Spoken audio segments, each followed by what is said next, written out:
Hey Guruji, Anantam Shukrana Guru Maharaj for this beautiful satsang. Let's begin with our weekly Shivpuran reading. As you know, we read the Shivpuran in English and Hindi every Monday after the mantra jap. And if you're interested in participating in the reading, you can reach out to us and we can fix a reading for you as well. And you can also join our live streaming, or you can go to our YouTube channel and see those readings later on as well. We'll begin with the synopsis for the last week. Last week we read chapter 1 and chapter 2 of Rudra Samhita part 3.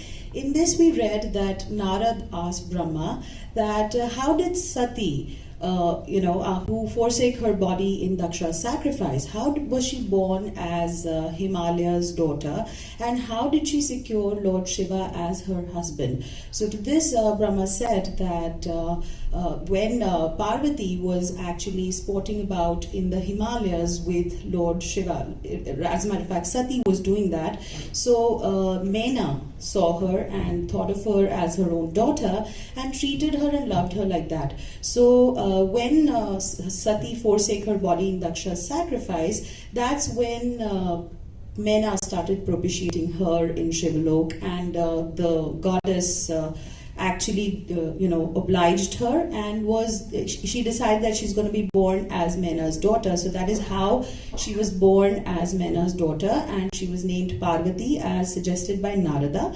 Then she went on to perform a very severe penance by which she became the wife of Lord Shiva and the mother of the universe. Then Narad asked her again a question to Brahma. He said that how did Mena and Himalaya get married? So to this he said that Himalaya, which is also called Himavat or Himachala, he is the king of the mountains. He is a favorite of Lord Shiva, and he wanted to get married. So he approached the gods, and the gods then approached the celestial forefathers, and they asked the celestial forefathers to give their the hand of their daughter Mena for Himalaya. So the celestial forefathers agreed, and an auspicious wedding was arranged for these two that was attended by all gods including Vishnu, and they bestowed the couple with all kinds of blessings and gifts, and this is how Himalaya and Mena got married.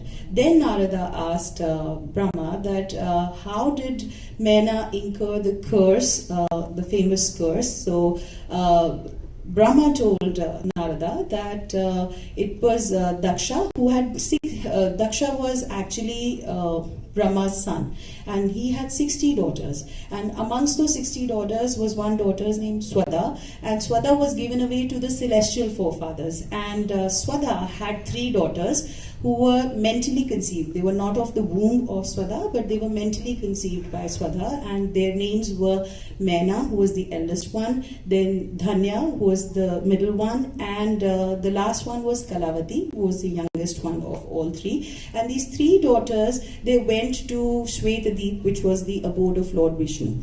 And when they went there, they just eulogized the Lord and bowed down, and Lord Vishnu told them to stay back. So they did. Then Sanaka, who was also Brahma's mentally conceived son, came there, eulogized the Lord, and Lord also told them to stay back. But Sanaka and all the other sages, they were respected by all the other people, but these ladies, they forgot to bow down in front of Sanaka. So Sanaka was irked by that, and he cursed them that these ladies, they will no longer be in heaven, and they will be born as women from the human species, and they will not be there in heaven. So this of course made them scared, and they went back, they apologized, and they pleased him, and they asked them how they could redeem themselves from the curse. So Sanaka told them that the only way of redemption is by remembering the Lord, and gave them a way out. He said that the eldest one, Mena, will be married to Himalaya, and then they will have a daughter named Parvati, who will be the mother of the universe, and she will marry Lord Shiva, and due to the boon of Parvati, these two will be blessed, and they will attain Kailasha. Then they said that the middle daughter, Dhanya, would be married to Janaka, and then they will have Sita will go on to marry Ram, and because of the boon of Sita, these two will attain Vaikuntha. And the third one, Kalavati, would marry Vrishabhaya, and then they will have a daughter, Radha, and this Radha would be the secret love of Lord Krishna, and he would also marry her. And then they, because of the boon, their boon, they are going to be going to Goloka. So this is how all the three sisters would go back to heaven, and saying that Sanaka disappeared and all the three sisters went back to their abode. Now we're going to be reading further. Today we'll be reading chapter 3, which is the hymns to Lord Shiva by Vishnu and other gods. And today Urvashi Auntie will be reading in English and Raja Auntie will be reading in Hindi. Jai Guruji.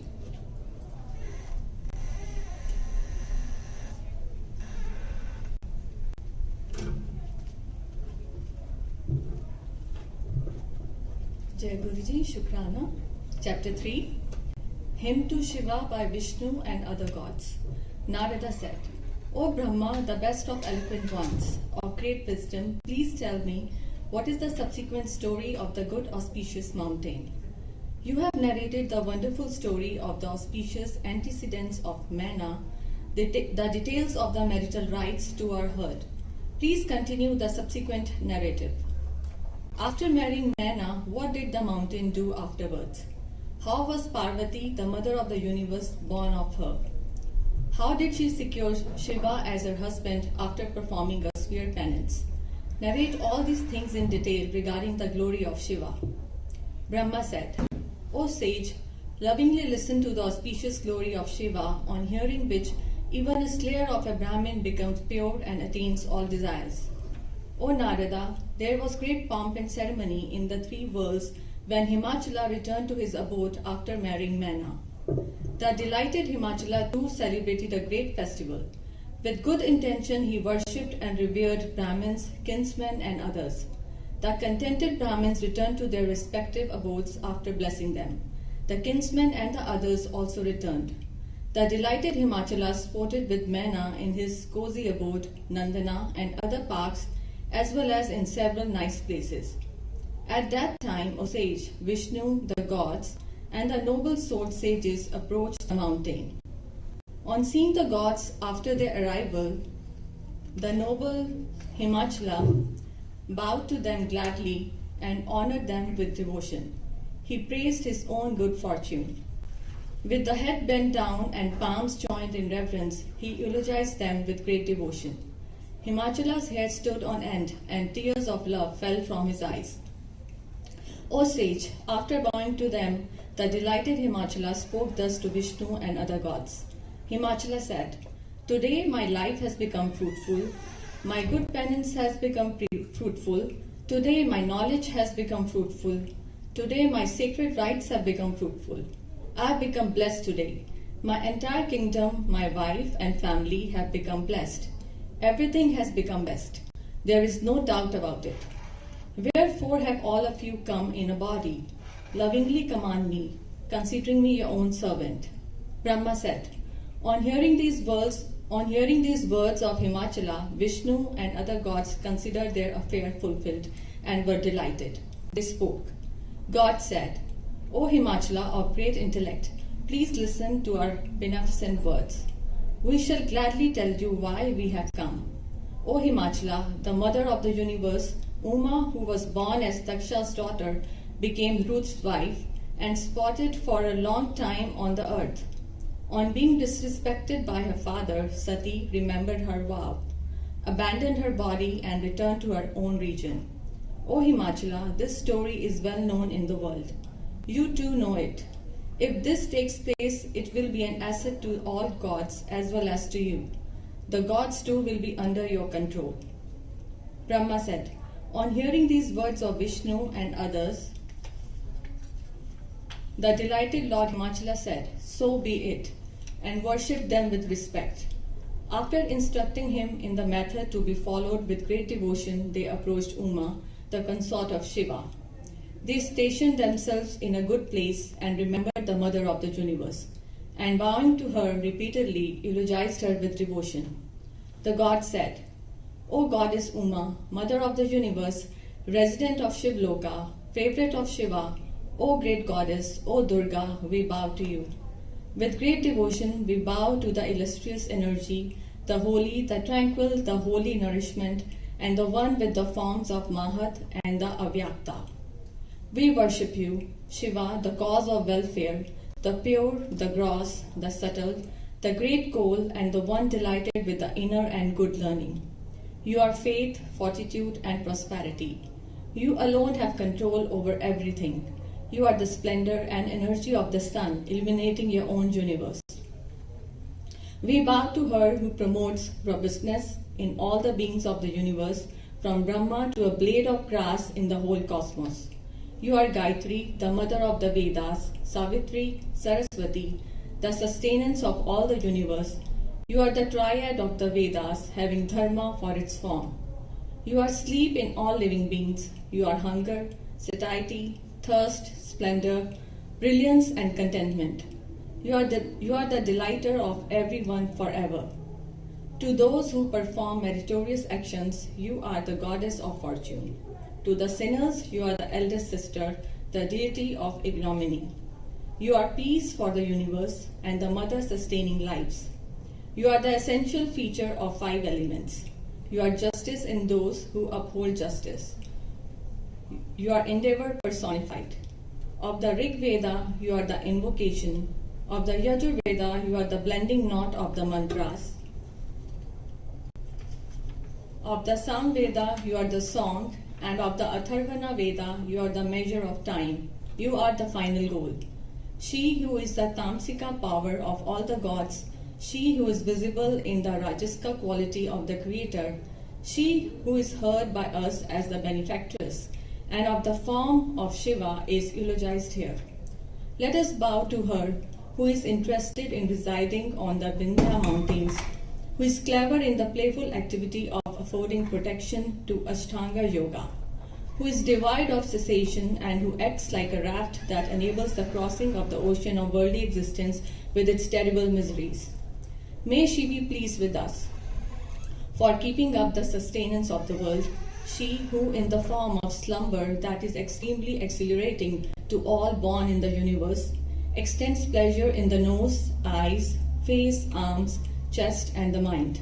Brahma said, thus eulogizing the great goddess Sati, the mother of the universe, all of them stood waiting, lovingly desirous of seeing her. That's the end of chapter 3. Thank you. Now Raj Aunty will be reading in Hindi. Jai Guruji.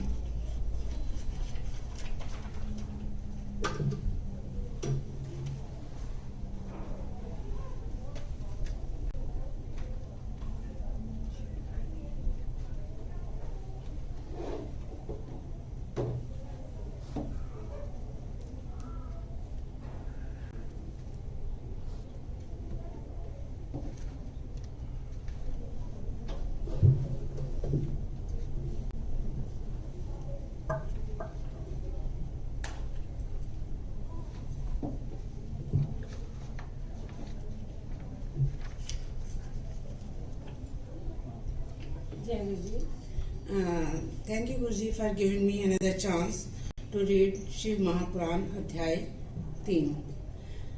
देवताओं का हिमालय के पास जाना और उनसे सत्कृत हो उन्हें उमाराधना की विधि बता स्वयं भी एक सुंदर स्थान में जाकर उनकी स्तुति करना। नारद जी बोले, महामते, आपने सेना के पूर्व जन्म की ये शुभ एवं अद्भुत कथा कही है। उनके विवाह का प्रसंग भी मैंने सुन लिया। अब आगे के उत्तम चरित्र का वर्णन कीजिए। ब्रह्मा जी ने कहा, नारद, जब मैना के साथ विवाह करके हिमवान अपने घर को गए, तब तीनों लोकों में बड़ा भारी उत्सव मनाया गया। हिमालय भी अत्यंत प्रसन्न हो मैना के साथ अपने सुखदायक सदन में निवास करने लगे। मुने, उस समय श्री विष्णु आदि समस्त देवता और महात्मा मुनि गिरिराज के पास गए। उन सब देवताओं को आया देख महान हिमगिरी ने प्रशंसा पूर्वक उन्हें प्रणाम किया और अपने भाग्य की सराहना करते हुए भक्ति भाव से उन सब का आदर सत्कार किया। हाथ जोड़ मस्तक झुकाकर वे बड़े प्रेम से स्तुति करने को उद्यत हुए। शैलराज के शरीर में महान रोमांच हो आया। उनके नेत्रों से प्रेम के आंसू बहने लगे। मुने, हिमशैल ने प्रसन्न मन से अत्यंत प्रेम पूर्वक प्रणाम किया और विनीत भाव से खड़े हो श्री विष्णु आदि देवताओं से कहा। हिमाचल बोले, आज मेरा जन्म सफल हो गया। मेरी बड़ी भारी तपस्या प्रलय काल में महानिद्रा होकर सबको अपने अंक में सुला लेती है तथा वे समस्त स्वजनों का संसार सागर से उद्धार कर देती है।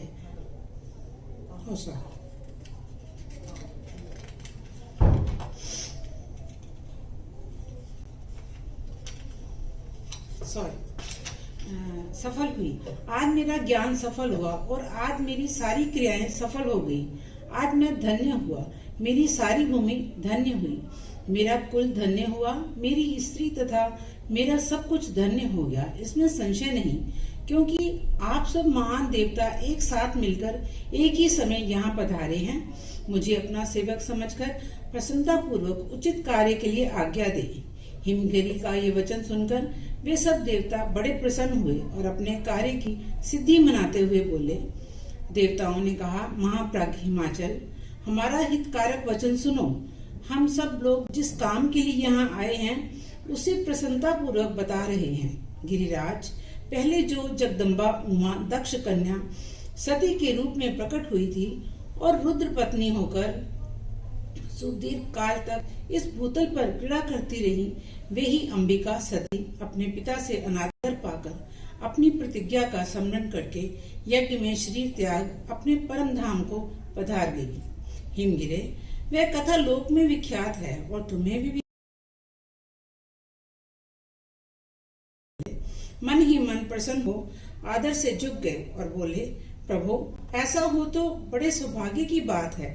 तदंतर वे देवता उन्हें बड़े आदर से उमा को प्रसन्न करने की विधि बताकर स्वयं सदाशिव पत्नी उमा की चरण में गए। एक सुंदर स्थान में स्थित हो समस्त देवताओं ने जगदम्बा को स्मरण किया और बारंबार प्रणाम करके वे वहां श्रद्धा पूर्वक उनकी स्तुति करने लगे। देवता बोले, शिवलोक में निवास करने वाली देवी उमे, जगदम्बे, सदाशिव प्रिय, दुर्गे, महाश्वरी, हम आपको नमस्कार करते हैं। आप पावन शांत स्वरूप श्री शक्ति हैं, परम पावन पुष्टि हैं, अव्यक्त प्रकृति और महत्त्व ये आपके ही रूप हैं। हम भक्ति पूर्वक आपको नमस्कार करते हैं। आप कल्याणमय शिवा हैं, आपके हाथ भी कल्याणकारी हैं। आप शुद्ध, स्थूल, सूक्ष्म और सबका परम आश्रय हैं। अंतर विद्या और सुविद्या से अत्यंत प्रसन्न रहने वाली आप देवी को हम प्रणाम करते हैं। आप श्रद्धा हैं, आप धृति हैं, आप श्री हैं, आप ही सब में व्याप्त रहने वाली देवी हैं। आप ही सूर्य की किरणें हैं और आप ही अपने प्रपंच को प्रकाशित करने वाली हैं। ब्रह्मांड रूप शरीर में और जगत के जीवों में रहकर जो ब्रह्मा से लेकर तृण पर्यंत संपूर्ण जगत की पुष्टि करती है, उन आदि हम नमस्कार करते हैं। आप ही वेद माता गायत्री हैं, आप ही सरस्वती और सरस्वती हैं, सावित्री और सरस्वती हैं। आप ही संपूर्ण जगत के लिए वार्ता नामक वृत्ति हैं और आप ही धर्म स्वरूपा वेदत्रयी हैं। आप ही संपूर्ण भूतों में निद्रा बनकर रहती हैं, उनकी क्षुधा और तृप्ति भी आप ही हैं। आप ही तृष्णा, कांति, छवि, दृष्टि और सदा संपूर्ण आनंद को देने वाली हैं। आप ही पुण्यकर्ताओं के यहाँ लक्ष्मी बनकर रहती हैं और आप ही पापियों के घर सदा ज्येष्ठा, लक्ष्मी की बड़ी बहन दरिद्रता के रूप में वास करती हैं। आप ही संपूर्ण जगत की शांति हैं। आप ही धारण करने वाली धात्री एवं प्राणों का पोषण करने वाली शक्ति हैं। आप ही पांचों भूतों के सार तत्व को प्रकट करने वाली तत्व स्वरूपा और हैं। आप ही नीतिज्ञों की नीति तथा व्यवसाय रूपिणी हैं। आप ही सामदेव की गति हैं। आप ही ग्रंथि हैं। आप ही यजुर मंत्रों की आहुति हैं। ऋग्वेद की मात्रा तथा अथर्ववेद की परम गति भी आप ही हैं। जो प्राणियों के नाक, कान, नेत्र, मुख, भुजा, वक्षस्थल और हृदय में द्वितीय रूप से स्थित हो सदा ही उनके लिए सुख का विस्तार करती हैं।